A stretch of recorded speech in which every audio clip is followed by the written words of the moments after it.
So Larry Court from Jack's Meat Market, can you tell us what we should do, how we should go about ordering and preparing this? Certainly. On a pork crown roast, there are certain sizes that are going to be available and certain sizes that are not going to be available.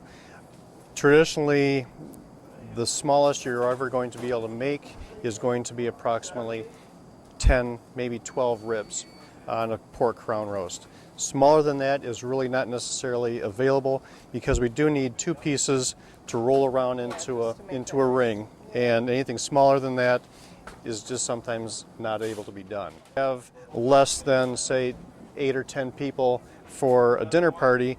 What you can order is something like this, which would be a half of one, still having with the rib bones Frenched to make the same appearance. Pretty much the same way. Exactly, same temperature, same time per cooking, regardless as to whether it's a bone-in loin roast or a crown roast. I see that you've cut away the meat. Now that was called French. That's called Frenching the bones. All the meat's removed, and then prior to cooking, you take small pieces of aluminum foil, and what you want to do is just wrap the ends of the bones prior to cooking to protect them so they don't burn. Is it good to cook a stuffing in the center? Or? There's two methods for doing that, with or without stuffing when you first start cooking it. Traditionally, if you cook this without the stuffing first, you need to preheat your oven at 325, and you figure on 20 minutes per pound on cooking.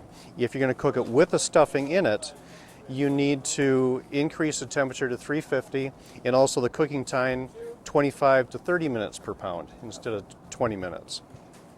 When placing the meat thermometer in, you have to make sure that you don't put it into any fat or against a bone. That'll give you an inaccurate reading. You want to put that right into the center of the meat. Sometimes it's a lot easier putting it in before you start cooking, and then just leave it there, open the oven, take a peek. When you take it out, you want to make sure that it's reading between 160 and 170 degrees.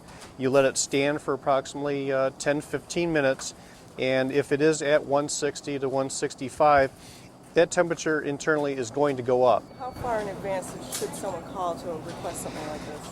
I can take a request the same week that you want this. The biggest thing that I need to know is to make sure that I have the pork on hand for making it, and also so that I have time in my daily routine to actually have time to tie one of these up. This isn't something that gets done in 5 minutes. Yeah, it does take some time to do it the right way. So a couple days notice, preferably 4 or 5 days notice would really be good, but in a pinch we can do it whenever people need it.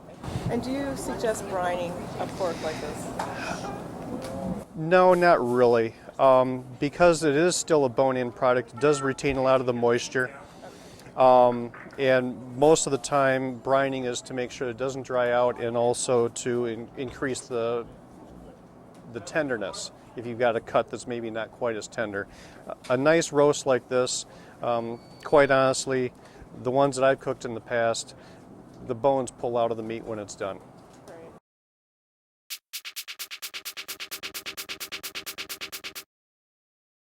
Yeah, you know, I'm looking for some wine for Christmas. I'm making a crown roasted pork, and I'm not sure if I should get red or white. I'm kind of confused on what I should buy. Is there a price range that you're interested in? I'm looking at something 20 or under. Okay. Do you have anything like that? Yeah. And I'm going to recommend red wine. Okay. Red generally works better with the white wines or with the red meats, and it sometimes depends on the sauce. But you're making just a simple crown roast. Yeah, I'm doing a crown roast, and I'm Okay. not even sure what stuffing I'm using yet. So. Okay, I'm going to recommend something red then. And from California, if we go under $20, I like this brand called Montoya. It's Montoya Cabernet. It's from Napa Valley. It's just a big, full-bodied, robust red, and it should work really well with the full flavors of the crowned roast. If you want to do something a little bit different and go outside the country, what we're finding right now is people are loving Malbec. And this is from Luigi Bosca. It's a Malbec, which is one of the 5 Bordeaux grapes. It's going to be a little bit more rustic, really earthy in flavor, soft tannins. So most people will appreciate it, and it's an easy drink in red and go well with the roast. Oh, that sounds really good. Yeah, so highly recommend the Malbecs this year. Anything else I can help you with? Well, also I'm wondering about sparkling wines or champagnes, and I can't spend a lot on that either. So Okay. I'm wondering, are there any good, maybe some good Michigan sparkling wines that I could look into? There's a great producer from Sutton's Bay, Larry Malby. He's making some of the best sparkling wines in the eastern part of the United States. And Larry's, again, is up in Sutton's Bay. He's got the gold medal winner from the Michigan State Fair this year, and it's called Consort. Consort is a sec, meaning that it's slightly sweet. It's not bone dry. So something like this, for somebody that wants it a little sweet, a little fruitier, this will work really well. This is about $17. He also makes dry styles called Blanc de I was Blanc. going to ask you that. And the Blanc de Blanc is going to be an all-white grape varietals. And again, it's Brut in style, so this is going to be drier. And most people tend to go towards the Brut, but the Consort is just a really nice, fun, easy drinking sparkling wine for the holiday season. No, so we could still call these champagne. It's just officially we can't call it unless. We can't officially call them champagne because we're not in France, but they're sparkling wines. They're very similar in style to a true champagne. And Larry's champagnes or sparkling wines are world class. Oh, that's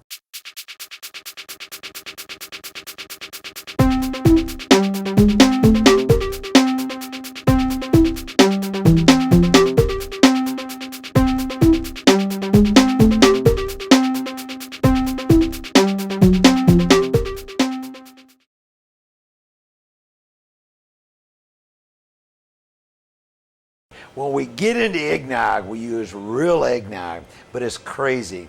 You put a shot of espresso. The thing with eggnog is if you add a real coffee to it, then it dilutes it too much. The shot of espresso, 1.5 ounces equals 12 ounces. So we put the shot in there, we put real eggnog on, it's crazy. Whipped cream if the person wants. And so we've been doing it for 14 years now. Eggnog really sells. We do it from the day after Thanksgiving till like the day after Christmas. And it's crazy. It's just rich. It's sinful, but it's good. Yeah. So, so we go from the pumpkin to the eggnog, and then at the same time, we got the peppermint mocha, the candy cane deal. And there's something about the peppermint mocha that's crazy. It's good. It's just people love it. So. Yeah. And the person who don't like peppermint, we put cream mint in it. We still got 2 different mints there, to meet all the deal. So, but the person wants skim milk, want 2% milk, want whipped cream, we make it how they want it, and that's the key.